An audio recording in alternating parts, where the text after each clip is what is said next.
Hello students, good morning to all of you. Today we will discuss about next chapter cost of concept. आज हम study करने वाले हैं next chapter cost of concepts के बारे में. What is the meaning of cost. देखो इससे प्रीवियस वाली वीडियोस हैं उनके अंदर हमने डिस्कस किया था कि कॉन्सेप्ट ऑफ प्रोडक्शंस या प्रोडक्शंस फंक्शंस. वहां एक प्रोड्यूसर ने प्रोडक्शंस किया तो प्रोडक्शंस करना ही इनफ नहीं होता किसी प्रोड्यूसर्स के लिए.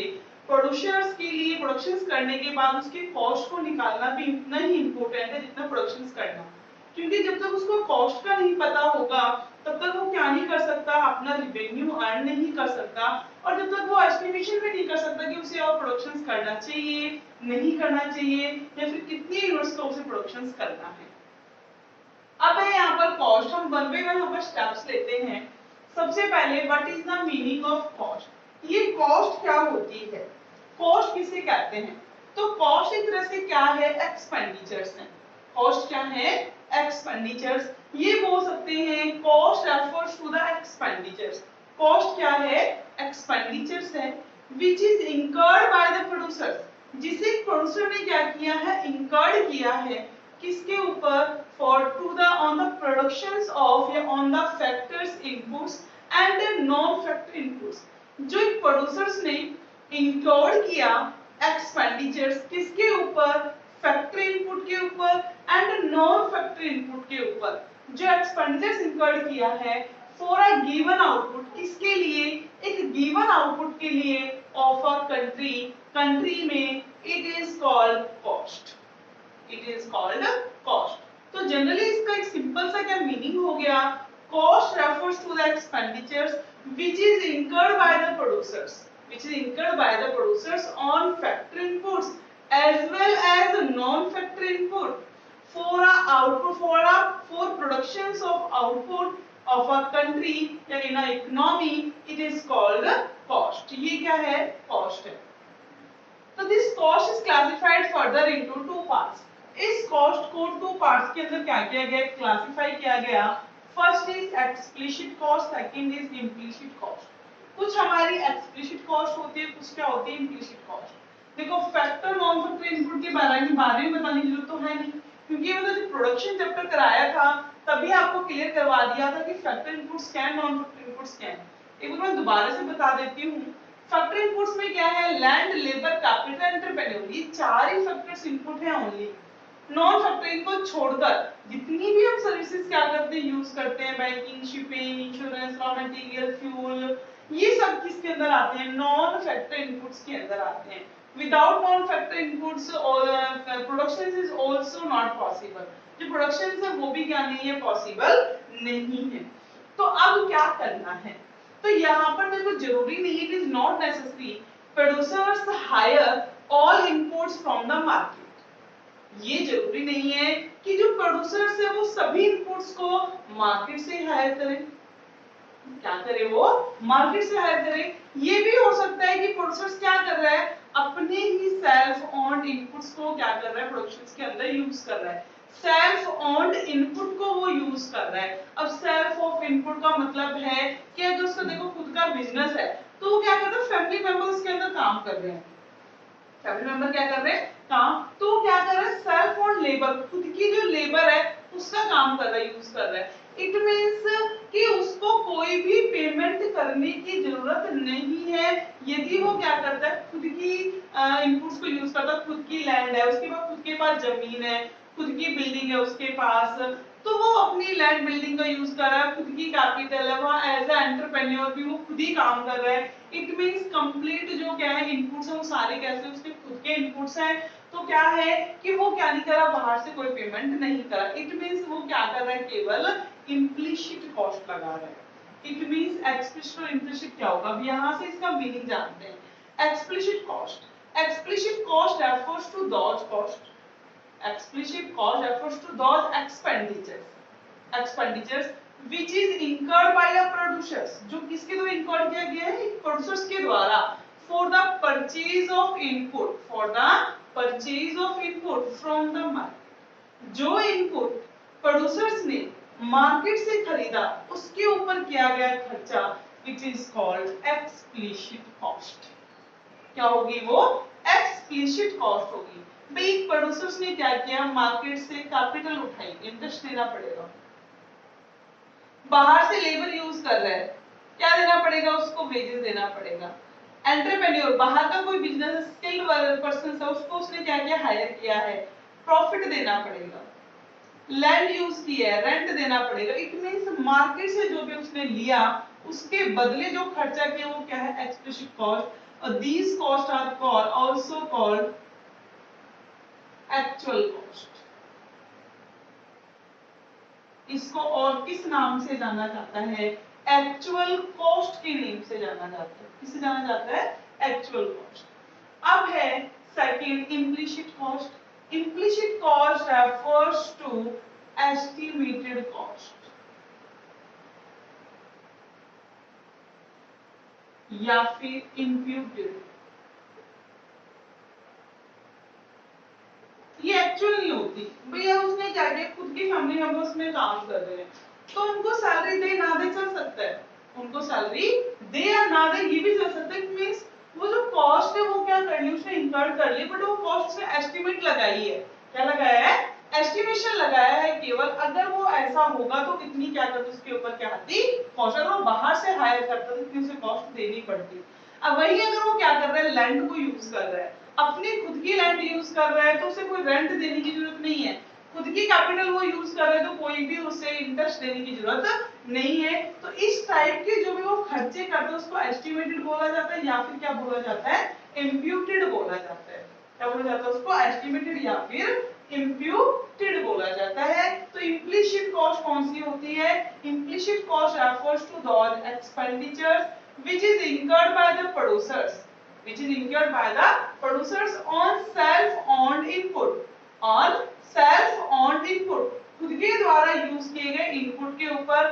These cost is also called estimated cost और imputed cost। इसको हम क्या कहते हैं, एस्टिमेटेड कॉस्ट भी कहते हैं, इम्प्यूटेड कॉस्ट भी कहते हैं। यदि इन दोनों कॉस्ट को मिला लिया जाए तो एक नई कॉस्ट निकल कर आती है, क्या, अपॉर्चुनिटी कॉस्ट। कौन सी कॉस्ट निकल कर आती है, अपॉर्चुनिटी कॉस्ट। तो ये अपॉर्चुनिटी कॉस्ट क्या है, अवसर लागत। तो opportunity cost refers to next best alternative for forgone. किसी भी नेक्स्ट बेस्ट के लिए जिसका क्या कर देना, सैक्रिफाइस कर देना, क्या कहलाता है, अपॉर्चुनिटी कॉस्ट कहलाता है। Next best alternative for forgone, किसी नेक्स्ट बेस्ट के लिए फॉरगॉन कर दिया, वो अपॉर्चुनिटी कॉस्ट हो गई। तो नेक्स्ट बेस्ट क्या आया है, आउटपुट आया है। नेक्स्ट बेस्ट क्या आया है, आउटपुट। उस आउटपुट के लिए क्या लगाया उसने, कुछ एक्सप्लिसिट कॉस्ट लगाई है, कुछ क्या लगाई है उसने, इम्प्लिसिट कॉस्ट लगाई है। तो वो क्या बन गई, उसकी अपॉर्चुनिटी कॉस्ट बन गई। इसके अलावा भी कुछ और कॉस्ट भी होती हैं जो प्रोड्यूसर्स को इंकर करनी पड़ती हैं, जैसे कि फॉर एग्जांपल सेलिंग कॉस्ट। क्या होती है, selling cost. What is the meaning of selling cost, selling cost refers to the expenses, ये भी एक्सपेंडिचर्स हैं इंकर्ड बाय द प्रोड्यूसर्स, जो इंकर्ड किए गए प्रोड्यूसर्स के ऊपर, किस लिए, for the purpose of enhancing the sale या इंक्रीजिंग द सेल। जो सेल को इंक्रीज करने के लिए जो कॉस्ट लगाई जा रही है, जो खर्चे किए जा रहे हैं, वो क्या होगी, सेलिंग कॉस्ट। इसका एग्जांपल है एडवर्टाइजमेंट। क्या है, एडवर्टाइजमेंट। जो एडवर्टाइजमेंट के ऊपर खर्च किया जाता है वो क्या होती है, सेलिंग कॉस्ट। जो सेल को प्रमोट करने के लिए कॉस्ट लगाई जाती है। Next is production cost. क्या होती है, production cost. These cost is also expenditures which is incurred by the producers, which is incurred by the producers on the productions of या फिर गई which is incurred by the producers, which is incurred by the producers for on factor inputs and as well as non-factor input. It is called production cost. It includes explicit and implicit cost. इसके अंदर explicit cost भी होती है और क्या होती है, implicit cost भी इंक्लूड्स होती है। तो ये थे हमारे कॉस्ट के कॉन्सेप्ट्स। कौन कौन सी कॉस्ट हमने पढ़ी है, meaning of cost, explicit of cost, implicit cost, selling cost and production cost. अगर इन दोनों कॉस्ट को मिला दिया जाए, एक्सप्लिसिट कॉस्ट और इम्प्लिसिट कॉस्ट को, तो क्या बनेगी हमारी अपॉर्चुनिटी कॉस्ट बनेगी। अब हम आगे स्टडी करेंगे कॉन्सेप्ट ऑफ कॉस्ट, आप पढ़ेंगे concept of cost in short run, कि शॉर्ट रन के अंदर जो कॉस्ट है, कॉस्ट के कौन कौन से कॉन्सेप्ट्स होते हैं।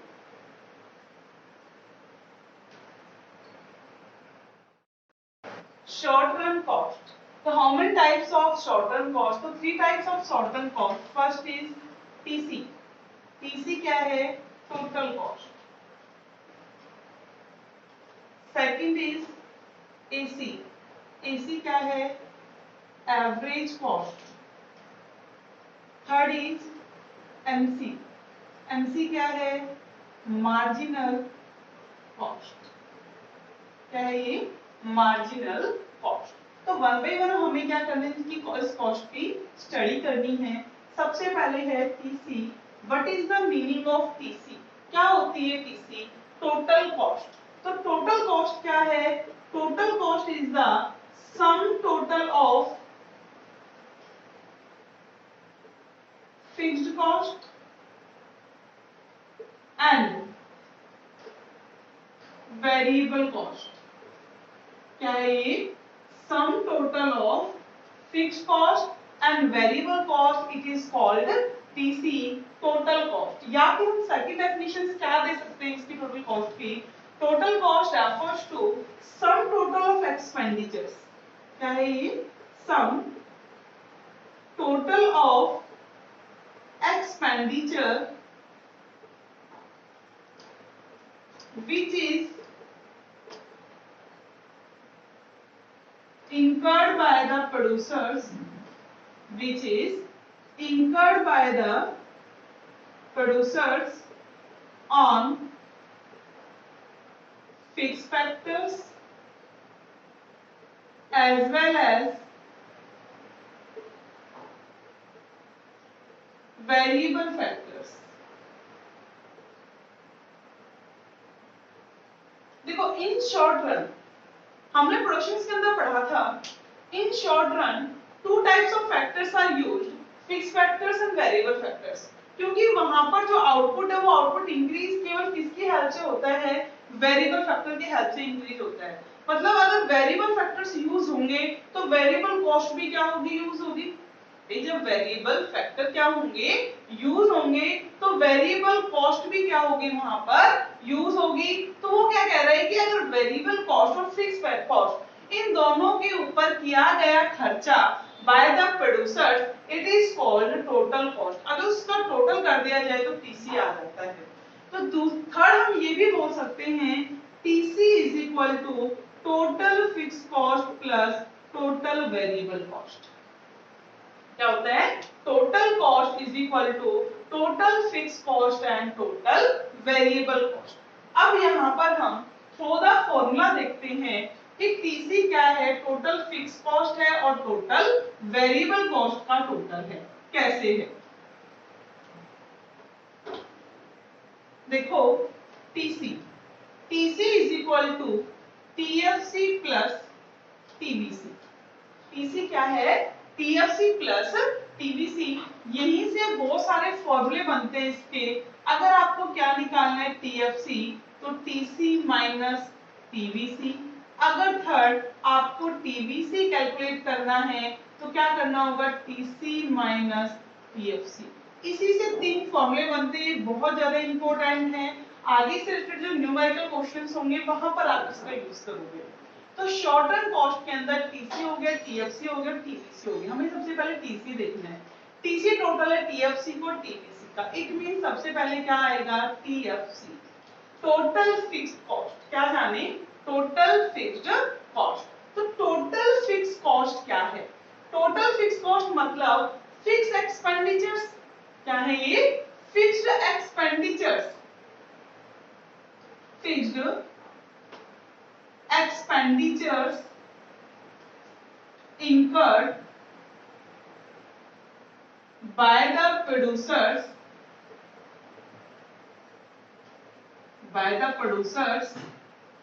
on fixed factors। भी जो इन प्रोड्यूसर्स के द्वारा फिक्स फैक्टर्स के ऊपर फिक्स खर्चा किया गया है वो क्या है? Total fixed cost. क्या है वो? Total fixed cost. जैसे कि यहाँ पर आपने क्या किया, यूनिट्स का प्रोडक्शन किया और ये आपकी मान ली टोटल फिक्स कॉस्ट मान ली। आपने 0 यूनिट्स ऑफ आउटपुट क्या की, प्रोड्यूस किए, मतलब कुछ भी प्रोडक्शन नहीं किया आपने। फिक्स कॉस्ट जो फिक्स रहने वाली है। तो आपने जब प्रोडक्शन करने की सोची है तो आपने फिक्स्ड फैक्टर्स तो यूज किया ही होगा। जैसे कि आपने क्या यूज किया है, आप एक मशीनरी परचेज कर ले आए आज। आपने आज एक मशीनरी परचेज कर ली, आज तो आपने प्रोडक्शन नहीं किया बट आज मशीनरी तो ले ली। मशीनरी तो आज भी क्या होने लगे, डेप्रिशिएट होने लगे। इट मींस कुछ भी प्रोडक्शन नहीं किया फिर भी आपकी कॉस्ट कितनी आ रही है, आज की 10 ही आ रही है। फिर आपने क्या किया, 1 यूनिट्स का क्या किया, प्रोडक्शन किया। कितने का, 1 का प्रोडक्शन किया। मशीनरी की कॉस्ट तो सेम रहने वाली 10। 2 का किया 10, 3 का किया 10, 4 का किया 10, 5 का किया 10।